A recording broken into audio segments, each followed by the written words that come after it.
On a number of occasions in recent weeks, U.S. President Donald Trump has claimed that his tariffs have successfully reduced America's trade deficits. At Davos, for instance, Trump claimed, "But in 1 year, I slashed our monthly trade deficit by a staggering 77%, and all of this with no inflation, something everyone said could not be done." And a week or so later, Trump made the exact same claim in a Wall Street Journal op-ed, which, by the way, literally concluded with the words, "Trump was right about everything." So in this video, we thought we'd take a look at this claim. Not whether Trump's right about everything, but whether he's actually brought down the trade deficit, and if this has happened, whether it should be credited to tariffs. If you love staying informed and want some of the best reporting on YouTube, then subscribe and ring the bell for more. So let's dive straight into it. Have tariffs actually cut the trade deficit by 77%? Well, not really. That 77% figure seems to be specifically referring to the monthly trade deficit for October, which, to be fair to Trump, was very small by historical standards, coming in at just $29.2 billion. That's the smallest monthly figure since 2009, and down about 77% on a year-to-date basis, compared to January 2025. That's presumably where Trump's 77% figure comes from. However, this figure overstates the change in the trade deficit for a few reasons. First, it's pretty unusual to measure changes in the trade deficit on a year-to-date basis, because trade deficits usually have an element of seasonality to them.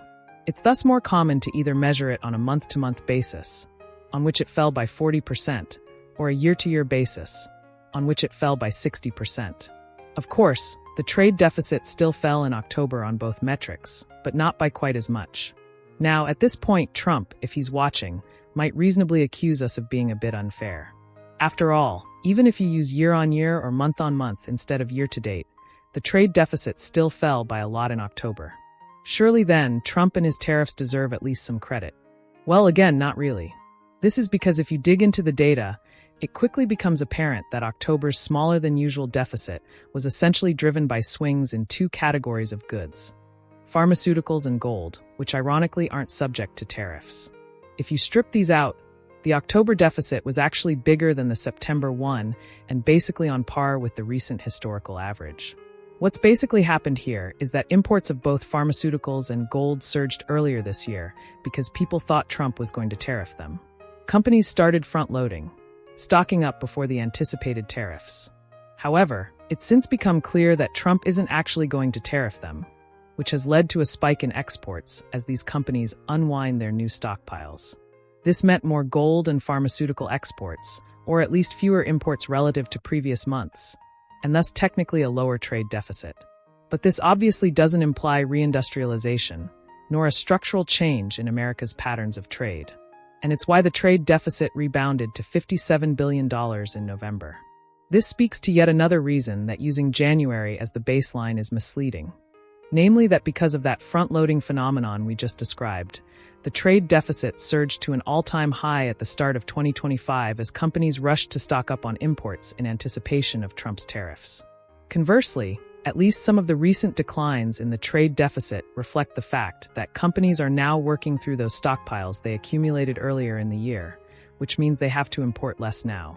In fact, the cumulative deficit for the period running from January to November 2025, the latest month for which data is available, is actually bigger than the deficit accumulated during the same period in 2024. Now, at this point, Trump, if he's still watching, might again accuse us of being a bit unfair. After all, as you can see by looking at the 3-month moving average, the trade deficit has been trending down since Trump's tariffs started coming into force last spring. Surely that at least suggests they're doing something? Well, once again, no, not really. For starters, it's too early to tell if this represents a real shift in trade patterns. As we suggested earlier, the recent declines in the trade deficit could just be the consequence of American companies running through the stockpiles they accumulated during that period of front-loading earlier in 2025. In which case, we should expect the trend to reverse itself next year as those stockpiles are exhausted. Furthermore, most economists think, and most historical evidence suggests, that tariffs generally have a negligible impact on the balance of trade, because while they discourage imports, they also make your exports less competitive by pushing up input costs. There is also a better explanation available, namely, the recent depreciation of the dollar. A weaker dollar will naturally reduce the trade deficit because it makes imports more expensive and exports more competitive internationally. This is why when the dollar strengthened in late 2024, the deficit widened, and when it weakened last year, the deficit duly narrowed. Nor does the dollar's recent weakening have anything to do with tariffs. In fact, basically every economist thought that Trump's tariffs would lead to a stronger dollar because they were expected to hurt America's trading partners and thus their currencies. Rather, it seems to be a consequence of the dollar's waning appeal as a safe asset, a consequence of Trump's unorthodox and unpredictable economic policies, plus his assault on the independence of the Federal Reserve. This would also explain why, according to the latest IMF data, the dollar's share of global reserves is at a 30-year low, and why there is very little evidence of any revival in American manufacturing, which is what tariff advocates claimed would be achieved.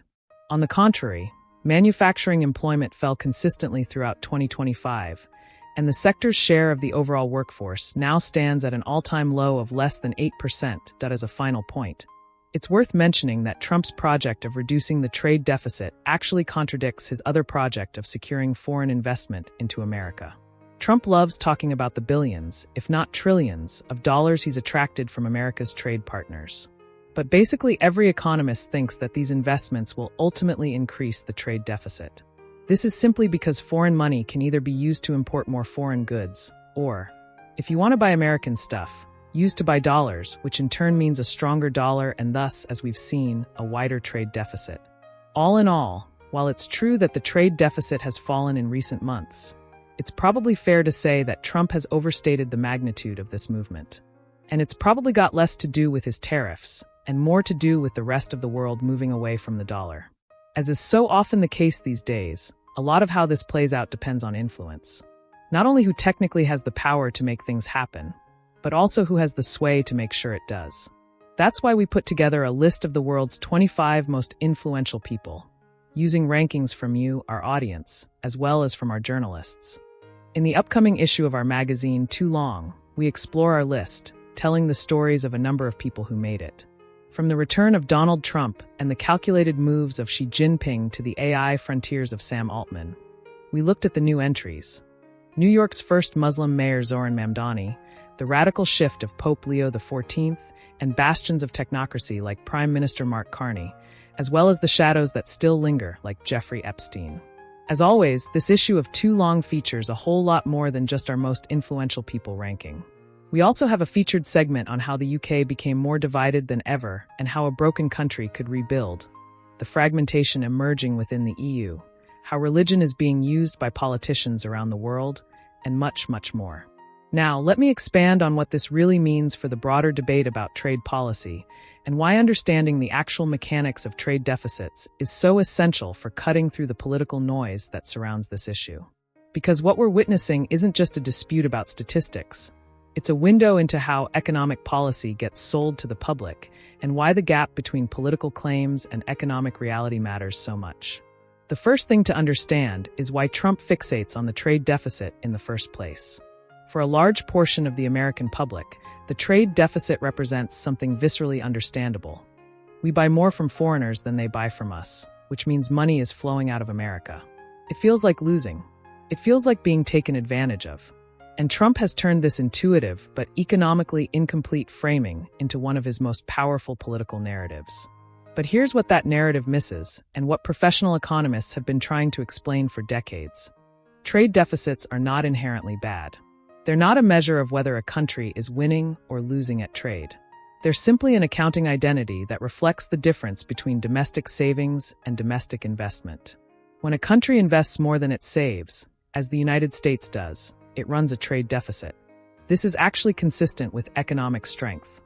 Americans are investing heavily in productive capacity, businesses are expanding, and the country is attractive enough to foreign capital that people around the world want to put their money here. That foreign investment finances the deficit and provides capital that fuels growth. Conversely, countries with large trade surpluses, like Germany or Japan, are actually saving more than they invest domestically. In a sense, they're lending their excess savings to deficit countries like the US. Whether that's better or worse depends enormously on context.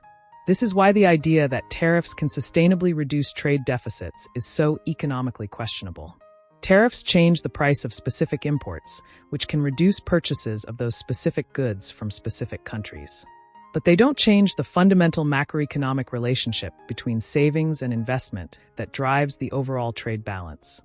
When Trump imposed tariffs on Chinese goods, for example, some of those goods stopped being imported from China. But they didn't disappear. They were replaced by goods from Vietnam, Mexico, and other countries. The trade deficit with China narrowed somewhat, but the overall trade deficit didn't shrink proportionately because the underlying demand for imports remained. The pharmaceutical and gold dynamics we examined in this video are a perfect illustration of this. These weren't fundamental changes in American trade patterns. They were one-time distortions caused by companies front-loading purchases in anticipation of tariffs that never materialized. Once those distortions washed through the data, the underlying trade reality reasserted itself. And that underlying reality is this. America runs trade deficits because Americans save less than they invest, because the dollar is the world's reserve currency, which creates structural demand for dollar assets that requires the U.S. to supply dollars through trade deficits, and because American consumers have high demand for imported goods that domestic producers either can't or won't supply at competitive prices. Tariffs can't change any of these fundamentals. At best, they redirect where imports come from. At worst, they raise prices for American consumers and businesses, make American exports less competitive by increasing input costs, and trigger retaliatory tariffs that close foreign markets to American goods. The manufacturing employment data tells this story clearly. After all of Trump's tariff-driven promises about bringing manufacturing back to America, manufacturing employment fell throughout 2025 and now represents less than 8% of the workforce, an all-time low. This isn't a coincidence. When you raise input costs through tariffs while simultaneously creating economic uncertainty that discourages investment, manufacturers don't build new factories. They cut costs. The dollar depreciation explanation for the modest trade deficit improvement is far more intellectually honest and economically coherent than the tariff explanation. A weaker dollar genuinely does reduce trade deficits mechanically.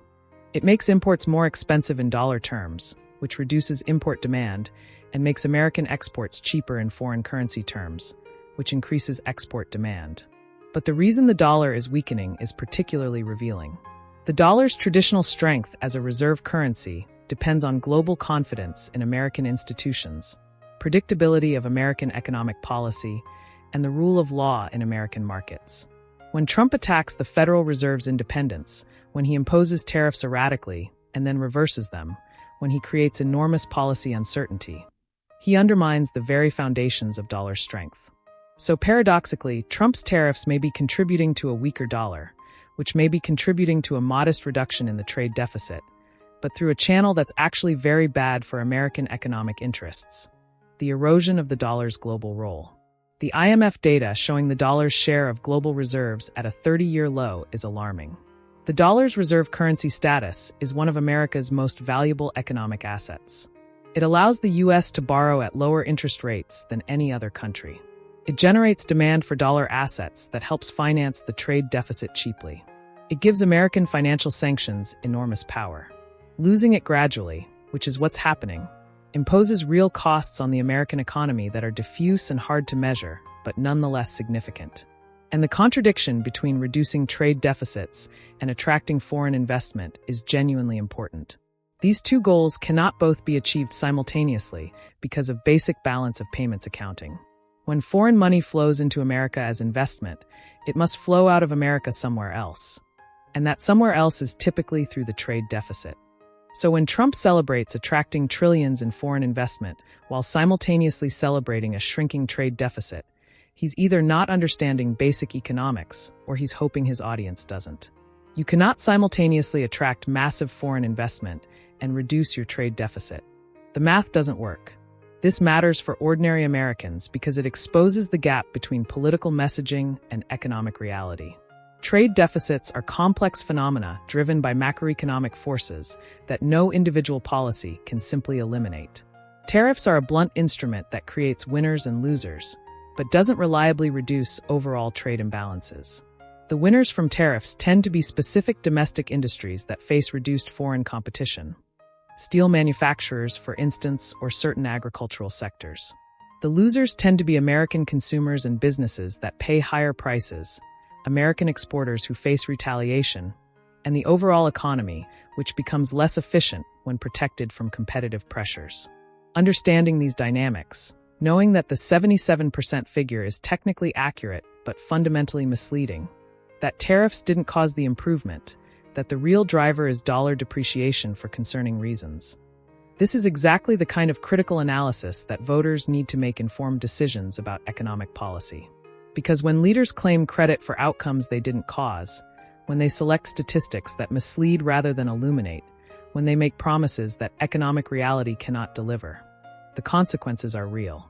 Resources get misallocated, better policies get crowded out, and when reality eventually reasserts itself, as it always does, the resulting disappointment and economic pain falls on ordinary people, not the politicians who made the promises. This is why careful, honest analysis of economic claims matters so much. Not to score political points, but to hold power accountable to reality and to help people understand the world as it actually is, not as politicians wish it were. Thank you for watching Nuzik's Brief. If you love staying informed and want serious analysis of global economics and politics, subscribe and ring the bell for more. We'll see you in the next video.